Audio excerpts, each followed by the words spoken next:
Does chaos make boring characters? So obviously, if you can tell by my avatar image in YouTube, the channel avatar, I like chaos. So obviously, you're getting a biased perspective. However, this is also an open-ended question to all of you viewing this. So obviously, the Amber King made a video a while back about if chaos is, really a primer driver of making characters less entertaining.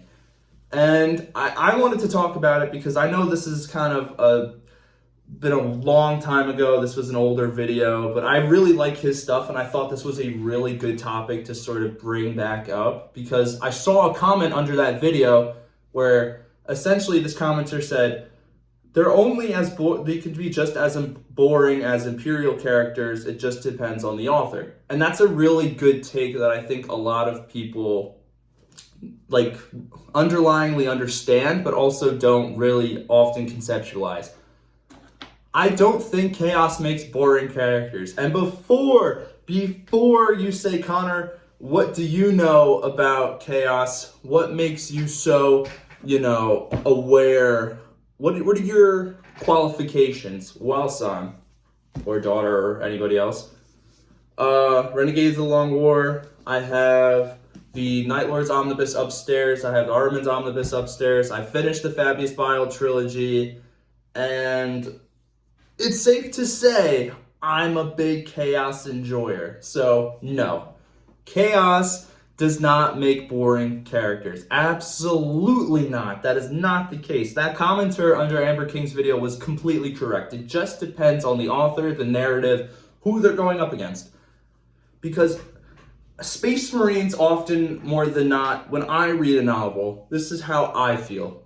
I'll think and I'll give any book the benefit of a doubt, no matter if it's a faction I like, I don't like, anything like that. I'll always give the benefit of a doubt. I'll always give the author the benefit of a doubt, even if I've read stuff from them prior and I liked it or didn't like it. Because a novel's always a new experience. And of course, Warhammer's such a vast setting. Every new thing you read and expose yourself to is going to be an experience. Whether it's a negative or a positive is yet unknown until you decide to take that leap.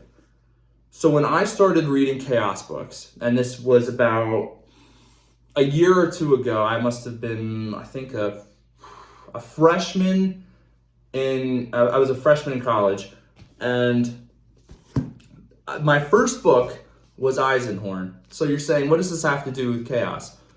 When I was reading this book that was recommended to me, I went on Reddit and I did the little silly thing of asking, what books do people recommend? Eisenhorn and Xenos was recommended.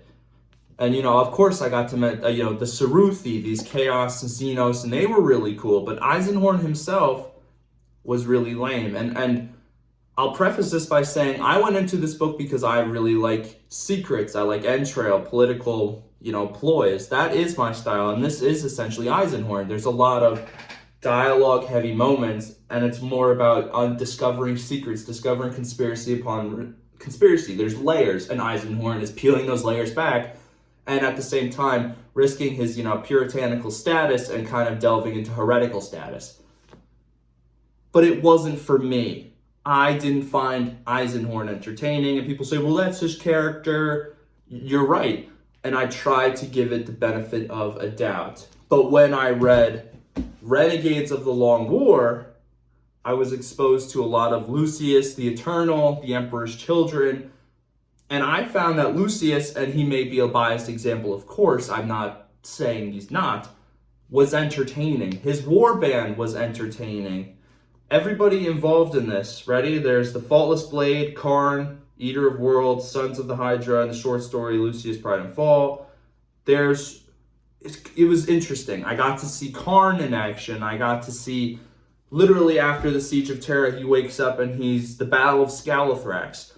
Chaos characters are not boring. And I know, obviously, I don't think the Amber King thinks they're boring because he did an hour-long talk about giving novel examples of why they're not. Obviously, they're cool. They are really cool. But they can be boring. They have the propensity to be boring. It's just the authors themselves.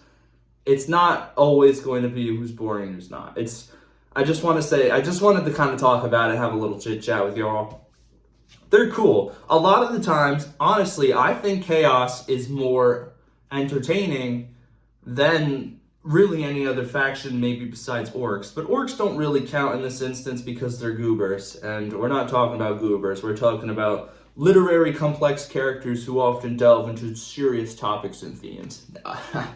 But you get what I'm saying though, right? Chaos characters have a lot more freedom to maneuver in a story than loyalists do. And that's not me. I may not like the loyalist, point of view, but I do read, loyalist books, and I do read from that perspective. But I find when you're reading a story from the Imperium's perspective, usually, more often than not, the characters are devoid of personality. And yes, you can say that's how Space Marines are.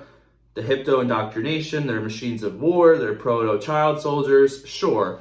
All valid claims, and I won't deny that. However, when you read a novel from that standpoint, you really do see it. It's kind of almost reoccurring. Most of them, and here's a really good example of this. Legends of the Dark Angels, the omnibus, we follow Boreas and we follow a bunch of other Dark Angels. And throughout this book, and again, I know Dark Angels may be a really shitty example, but it's what I have on me and this is prevalent to the conversation.